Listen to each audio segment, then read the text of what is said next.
Welcome to Business Watch. I'm Chief Robert Osecki of the Brunswick Hills Police Department. This month, we'll be talking about telephone frauds. With me is my guest. I have Tom Schutz, Senior Investigator for MCI Telemarketing. Welcome to the show, Tom. Thank you, Bob. Thanks for the invitation. Appreciate being here. Great. If you can start out, tell us about yourself and what has brought you to work for MCI and be the Senior Investigator. Well, I started with MCI about 12 years ago, 13 years ago. MCI at that time was just beginning to grow and become a larger company, and they were realizing that fraud was being perpetrated against them and their customers. So they brought myself in to investigate computer crimes, telephone crimes against not only our company, but the consumer out there, the public. And whether it be corporations or residential, a lot of people were being hit with fraud, and we felt it was time to go after the bad guys. Mm-hmm. What do you think dollar figures would be the amount that it's costing the consumer per year with telephone fraud? Industry estimates say $5 billion, and that's billion with a B, is affected, and that not only affects the telephone companies, but customers will get hit, corporations will get hit, small and large companies. 5 to 6 billion is probably a good figure to use as losses to telecommunications fraud. Mm-hmm. Well, as you know, the show is called Business Watch, but we also have a local audience of parents that are home and just local citizens that are viewing to the show. So I'd like you to go over, if you can, talk about the different type of telemarketing, frauds, scams that are going on for the business as well as for the homeowner. Well, we only have a half hour, but I could probably do a 2-hour show on it. I think you have to be very careful in a business because most businesses, they realize to be on the lookout for bad checks, bad credit cards, counterfeit money, stuff like that, but they don't realize it can be hit just as hard through their phone systems, their computers. Some of the most common scams we see now are utilizing what's called social engineering. That's where someone will call up a business, pretending to be someone else, and social engineering or talking their way through their phone system. Typically, an example would be a car dealership, say Jim Jones Car Dealership. Someone will call up, say, this is Jim Jones. I'd like to make a third party or collect call, charge this number here. Well, the receptionist, he or she, doesn't really probably know Mr. Jones is not there, or where is that? It's, of course, that's the boss that'll put it through. That's probably the most common scam right now. There's a lot of people out there doing this. People call and pretend to be phone company. They'll call up and say, this is Ameritech, this is MCI, there's a problem with your phone. Do me a favor, dial 900, we want to check it. Well, in most businesses, 9 is for an outside line, and 00 is the long distance operator. What's going to happen at this point is the operator is going to see a call coming from that business. The person released the call, and the bad guy on the other end now tells the operator, I want to place a call to Bangladesh or wherever, and charge them my number here. And you have to pay for that bill. Typically, a call like that will go for 1 or 2 hours. It could be as much as $300, $400, maybe $500 for that single call. So we're talking how much per minute now? Overseas international call can be as much as $2 or $3 a minute if it's business time. So, and that's usually when a lot of them run it. Companies don't expect this to happen. And until you're a victim, it's the old saying, it's never going to happen to me. Until you're a victim, you never know it. I'm amazed at how many customers I talked to who weren't even aware of this type of scam. And that's why I'm very happy that you allowed us on the show here to come and talk to the consumer and talk to the companies out there, whether it be small or large. What you have to realize is they don't care the size of your company, they don't care what the carrier is, whether you're an MCI customer, Ameritech, AT&T, Sprint, they want phone service. And I've seen mom and pop locations get hit for $20,000, $30,000 in fraud, and I've seen large corporations get hit for the same amount. So they're definitely non-discriminatory. They don't care who, they just need the phone service. Okay. Now, as far as MCI and the other companies would be concerned, do they pick up the cost once the customers found out that they've had a scam ran on them? In most cases, Bob, if you were scammed through your own phone equipment, you would have to bear the cost of it. And that's not only our company, that's all the companies. Basically, they look at this theory. If you buy a car, if you leave your keys in the car, the door is wide open, it gets stolen, General Motors is not going to replace it for you. If you buy a piece of telecommunications equipment and you don't take the proper precautions to protect yourself, same theory holds there that you were responsible for it. Most companies will work with them, help investigate it, and many times even make a payment arrangement for the customer to pay off the bill. But generally, you are responsible for the calls. The person who, the company who's PBX or phone system was actually compromised. A big problem with voicemail. Everyone has voicemail now. It used to be a luxury. We have a lot of problems where people will get into a voicemail system, change the greeting. So instead of the greeting saying, "Hi, this is Tom Schutz, I'm not here today, leave a message," they change the greeting to accept collect or third-party calls from an operator. Typically what will happen is they'll hear hello with a pause. The operator will say, "This is the MCI operator, I got a call from here, do you accept it?" "Yes, operator, I do." The quality of voicemail, which is digital, is so good, the operator, he or she, does not know that that's not a live person on the other end of the phone. It sounds very good. It sounds like it's real. The old joke is a live versus Memorex, and a lot of people get hit that way. So there's a lot of things to really watch out for, a lot of vulnerabilities in your systems that could really cost you a lot of money and a lot of aggravation. Well, just for our viewers to know, back at history, how you and I met is you were talking last month at Crime Stoppers up in Cuyahoga County, and it's interested me because just like the story that you're telling and a few more that you will about the perpetrations that are being done out there, I mean, people are liable for big dollars here and don't even realize it. What would some of the things that the business owners and the homeowner can do to find out of how to safeguard against these things, because I didn't even know about these? Well, with any fraud, you know yourself as being a policeman for all your years, if it's too good to be true, question it. A lot of the scams we see, well, people will call up and say, one of the scams that was very prevalent during natural disasters is where, during disasters was people calling up pretending to be the Red Cross, the Salvation Army, FEMA, saying we had a hurricane hit South Florida, as you well know. Can you allow us to charge some phone lines to your phone calls through your lines? We will acknowledge it, sometimes even offer to pay for it. It happened during the Oklahoma City bombing case, which I think was very sad, where people were calling up corporations saying, "This is the Oklahoma City Police Department. Our lines are knocked out. Can we run a bunch of calls for your PBX?" Well, most people wanted to do it. Question it. If someone calls up and says that they have an offer for you or they want to help you or something, you always should be very leery, and I think that's the biggest thing. Education and common sense. Many of the scams sound too good to be true, and they are. And I think if the consumer out there, whether it be a residential customer or a corporation, if they just take the time to think about it, why would the phone company have to call me up to tell me I got a problem on my phone line? Wouldn't they come out here and work on it themselves? Which is typically what would happen. There was a 911 scam I talked about at Crime Stoppers, where people were calling up the dispatchers at local police departments, claiming to be the local phone company and saying you have a 911 problem. Please dial 900, I want to make sure your system works. Numerous police departments in Illinois and Wisconsin, I handle a 5-state area through the Midwest, were hit with huge dollar losses through the scam. So once again, if you get hit by this type of fraud, contact your phone company. They'll be more than happy to help you. Anyone can be a victim. As I said, police departments, law firms, we at MCI have been victimized. We've had people call up through some of our offices and got people to transfer to outside lines to make calls. So it can happen to anyone. How about credit card calling? What's some of the problems that can originate from that? Well, anytime you have to realize is if anyone's ever ordered anything over the phone using a credit card, you don't actually need the card yourself. You only need the number and the expiration date. And in many cases, how the card is, the name on the card is. So if people think, well, my credit card's in my wallet, it can't be compromised, you're wrong. You can call up, order something over the phone, give them a credit card number, give them the expiration date, and it's not hard to find these things at all. Most of the common ways people do it is through dumpster diving. A lot of the older stores and the restaurants now still have the old carbon type credit card where they actually run it right through. They throw the receipt away. A computer hacker, or dumpster divers we like to call them, will go in the restaurant's garbage, pick it out. They now have an imprint of your card with your name, your expiration date, and your number. And they can use it and charge to you. In that case, you're usually not responsible for it, but it's a big aggravation to try to get cleared off your bill, to deal with the credit card company, signing all the affidavits and all that. If anyone's ever lost their credit card, had it stolen, or had fraudulent purchases on it, they know it's a real aggravation to take and get it taken care of. It's a lot easier to protect yourself.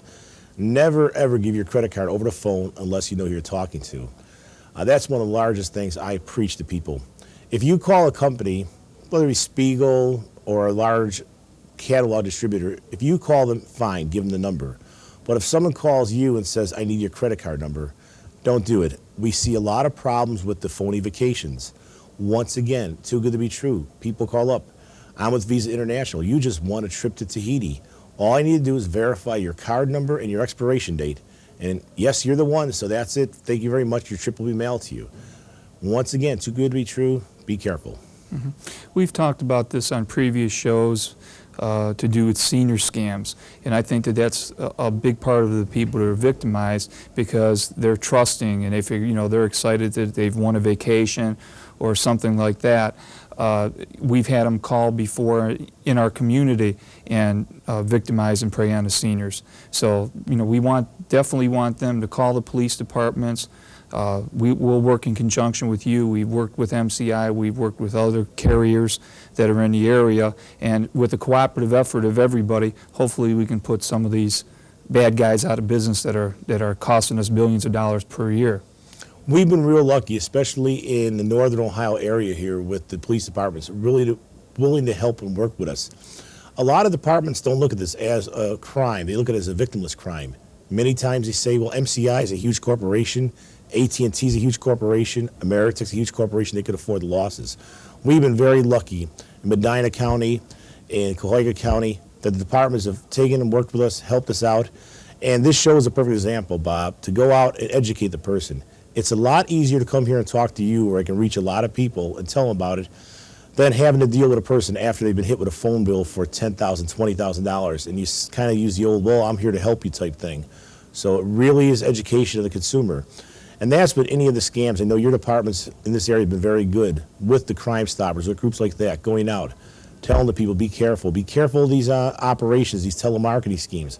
Be careful of, you know, the building type schemes that you have with the operators who come out and pave your driveway. And same type of thing. This is nothing more than a high-tech con. Just like the con people, the con men who would do the old pigeon drop and scams like that, they've just gone high-tech. And once again, they don't care who their victim is. And of course, they will prey on seniors because they are more vulnerable, more trusting. In many cases, they're intimidated by telecommunications. One of the scariest things for a person would be have someone call up, say, I'm with the phone company, we're working on your line, please do this or do that. Now, if you try to question them, these people will take and they'll be polite to a point, but they will get more pushy and hostile. A lot of times they'll threaten to shut off your phone service. Well, if you don't do this, I got to take and shut your phone service off.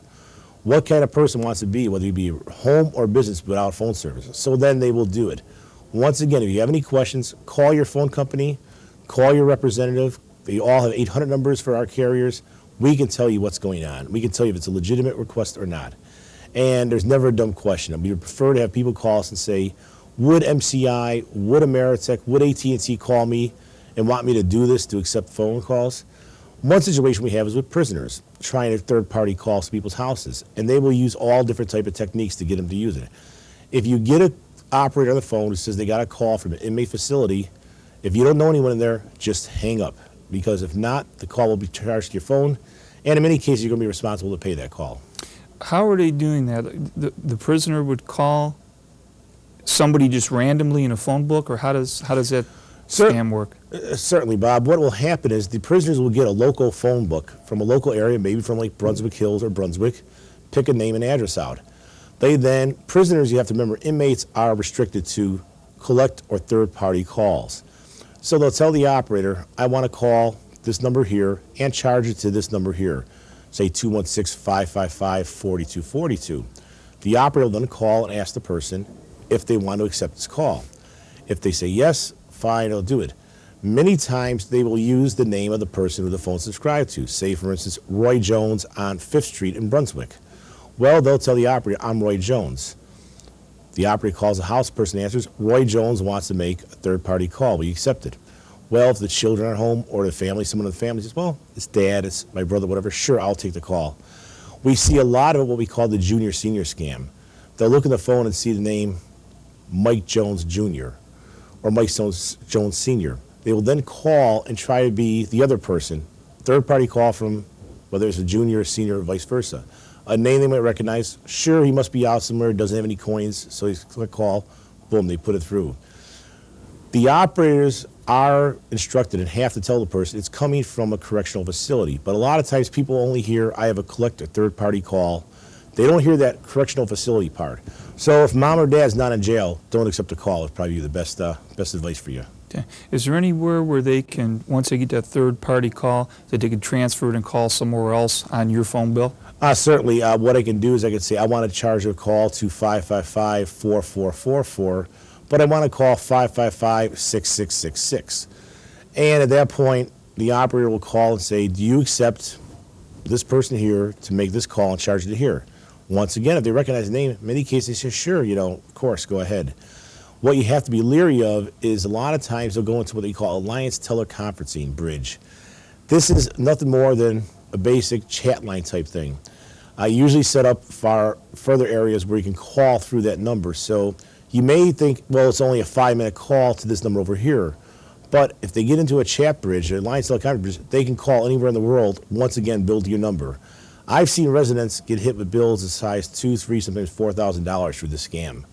In that case, usually we'll wind up giving credit to the customer if they get hit that way. But it's still the aggravation of having to call up the phone company, go through everything, sign the affidavits and stuff like that. A lot of scams to be careful out there, Bob. You really do have to know what's going on and be educated about it. Once again, it's not your typical crime. Most people know they lock their door at night, they lock their car up, don't put their valuables in the front seat. They don't think of people being rip them off through their phone company, through their phones, not through their phone company, but through the phones itself. And they have to be aware of it because when they get the bill, they're going to have to take and do a lot of work to get it cleared up. Yeah, very uncomfortable situation for everybody involved, and plus it costs dollars to go ahead and do the investigations. As far as you working together with local law enforcement, county sheriff's department, also on the state level we've had conversation, and also you go to federal because some of this crosses over state lines and it turns into federal situations. How about the competitiveness with the different carriers? Does that come into play when any of these frauds are involved? Not at all. In fact, one thing we're proud of in the industry is we let our marketing people fight it out. Back in 1985, myself and about 5 other security people from AT&T, New York Tel, Sprint, and some other companies started a group called the CFCA, the Communications Fraud Control Association. For the first time, the industry actually came together to fight it. As I said earlier, Bob, they don't care who the carrier is. They just need phone service. So we knew AT&T was being hit. We knew MCI was being hit. We knew Sprint was being hit. So we all said, working together, you know yourself in law enforcement. You can't do it by yourself. You got to have the cooperation of other departments, other entities and stuff. On the federal level, this crime is handled by the United States Secret Service, which surprises a lot of people. They have jurisdiction for it. If a fraud should go across many states, especially if it becomes conspiratorial, where we got operators out of Chicago, out of Cleveland, out of New York, out of Dallas, out of Detroit, then the Secret Service will handle it. And once again, they're a very good group to work with, very dedicated. They know computer crime, they know telephone crime, along with the FBI. The FBI will handle, but basically under the statute, the Secret Service handles jurisdiction. And they're a very good group of people to work with. And once again, they will work with local law enforcement. You know the community better than anyone. I may come to you and say, I got a problem with a computer hacker. I have a person here. Well, who knows the community better than the chief and his or her staff? And that's why working with law enforcement and the industry together, I think the Crime Stoppers meeting we did was very good. It gave me an audience of a lot of police officers out there who now realize this is a crime and can help me out, and I can help them, and we can help each other. It's like, I kind of try to compare it to like the neighborhood watch groups. Everyone out there helping out each other, watching out for your neighbor. If you see a problem, notify the police. If you have a problem, you think someone's trying to scam through your phone company, call your phone company. That's what we're here for. We all have security departments, and we're all trained to take and handle the situation. What are the numbers that people get a hold of your services to take care of something like this? Well, typically, if you look in your phone book for your local carrier, they will have an 800 number for customer service. If it's an MCI-specific problem, they can call 1-800-4SI-HELP. That's SI for Systems Integrity and Help. And that's manned 24 hours a day. It's someone who will help you, whether it be just answering a question. If they need more information, they can call that number. They'll be more than happy to respond to any type of inquiry. All the carriers have similar numbers. If you call your carrier, the phone number on the bill, they will put you into the right department, the right person, the right group that will help you. I don't know of any company out there that doesn't have a security group or at least a customer awareness group that will help them. And that's what we're there for. Part of our business is not only selling phone service and data and all that, it's to help the customers. And once again, I'm really happy that that's one part of the industry that's not competitive, the security end. We all work together, we pull together. If I can help my counterparts at AT&T or Ameritech, if they can help me, we really do it. It works well, and we put a lot of the bad guys away because of that. Mm-hmm. As far as working on a local level, we could contact you directly, or other departments can. But I'd urge our viewers, if they're having a problem in the Brunswick area or anywhere in Medina County, go ahead and contact your local agency first, because we may have some answers and some connections. Like I could call you up and get hooked right into what we need done with everything. I know that you had talked Crime Stoppers, and that was a law enforcement group, so there was a few more things that you shared there that I don't think that we even want to talk about. We don't want to make this a how-to to defraud phone companies. But one that had stuck with me is that you had mentioned about people that have their calling cards, and what happened, like you came in from Chicago Airport today. Let's say you called my office, you didn't know your calling card, about the people that are just watching to prey on you there at shopping malls and that type of thing. Oh, really? Shoulder surfing is one of the largest ways of getting your calling card. As I flew in this morning, first thing I did when I got off the plane was call the phone, go to the phone, pick up my messages.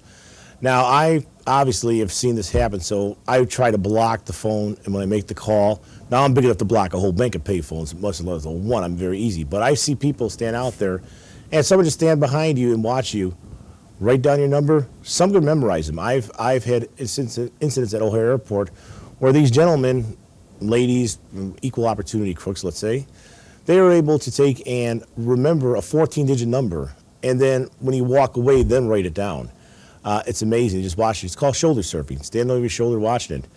If they're really good and high tech, a lot of times they'll stand at the phone next to you, and they'll page themselves. And as you key in your number, they page themselves with your PIN number, and it gets on their pages, so it's stored right there. Got to be very careful. The difference with a credit card or calling card fraud is the customer's not responsible.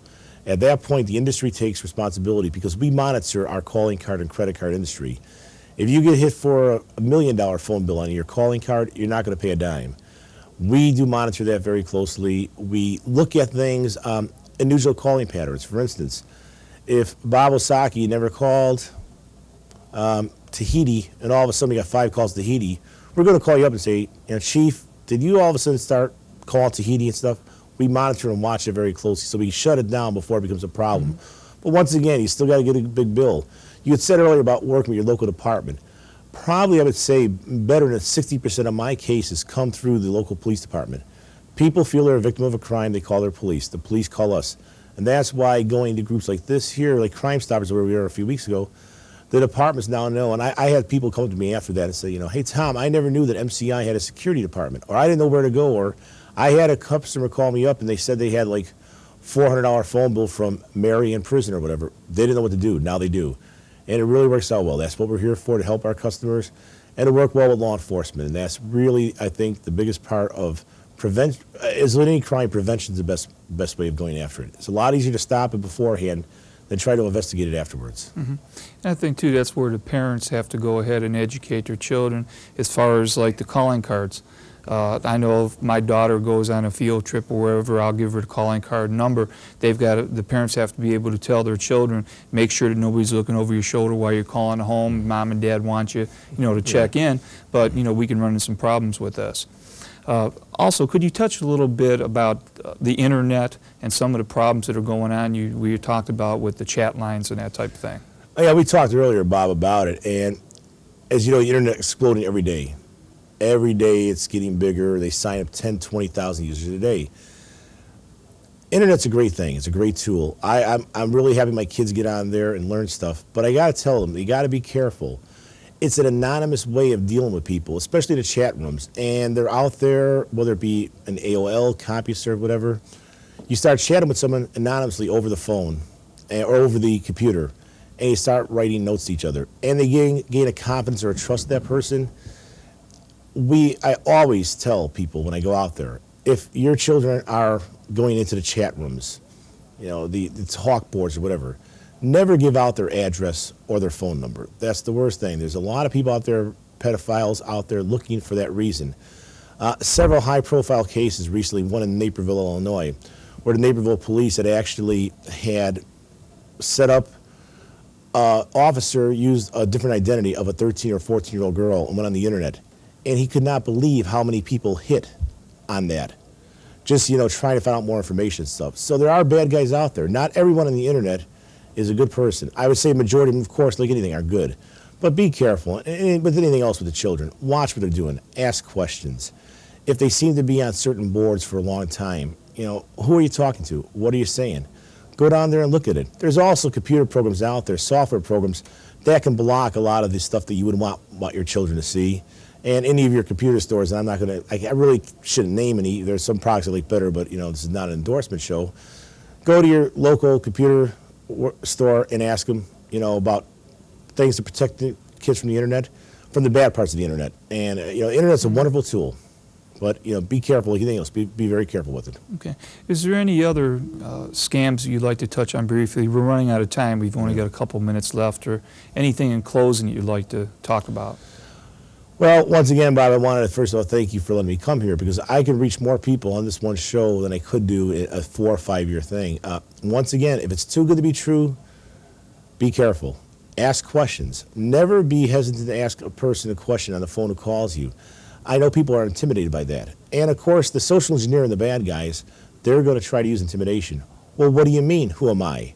Well, I told you who I am. No, the biggest thing that scares them away is, give me a phone number where I can get back to you. And typically they're going to use a 950 number. And 1-800-950 is nothing more than access service for long-distance carriers. If you call any of those numbers, you're going to get a tone. But ask a phone number to call back. Sure, I'm interested in your proposal. Yes, maybe I want to buy your product, but give me a number where I can call you back and make sure it's a legitimate number and call it back. And it should be an 800 number. Once again, just be careful, ask questions, and be educated about it. Your Better Business Bureau could help you out if you have any questions about it. Or if you have any questions, call your phone company and say, is this a legitimate thing going on? And we'll be more than happy to look into it and investigate for you. One final question from me. Are all 1-800 numbers for free? No, most are for free. However, there are pay-per-call services under 800 number. Now, the FTC says that these numbers have to advertise how much it costs, is going to cost per minute, and also it tells you when you call that this is going to cost you $2.95 a minute. In most cases, they are adult chat lines or psychic hotlines. I see a lot of parents who don't get home till 5 with the latchkey kids, where their kids get home at 2:33 after school, get hit with some huge bills. The kids seem to realize that this is an 800 number, but they didn't read the part about $2.99 a minute. Okay, great. Well, we've run out of time, and I know it went pretty fast here, but you've given us a lot of great information. I'd like to thank you for being on the show, and I'd also like to thank MCI for flying you into Cleveland to do the show, and I'm sure that our viewers appreciate all the information. Bob, it's been a pleasure. I want to thank you, the Brunswick Hill Police Department, and like I said, you help us get the message out, and that's really what we're here for, so thank you very much, sir. Great. And I'd like to thank you for viewing Business Watch.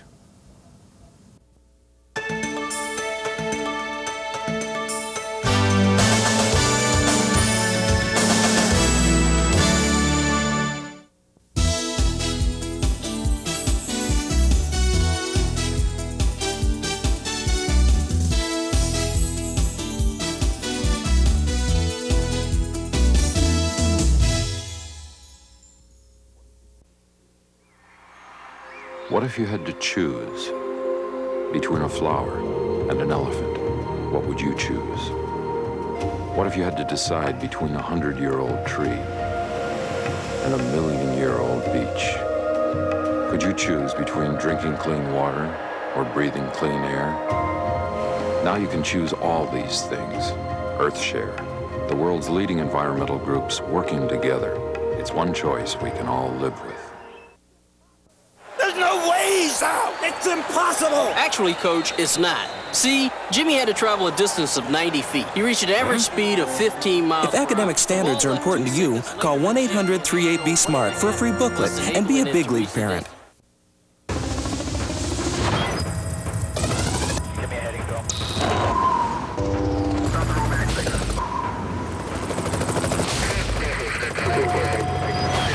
On January 8th, Amy Narvajo was saved from freezing to death by the National Guard. Were it not for their employers giving them the time to answer the call, this story might have had a different ending. To every employer who supports the Guard and Reserve, thanks for making us your business.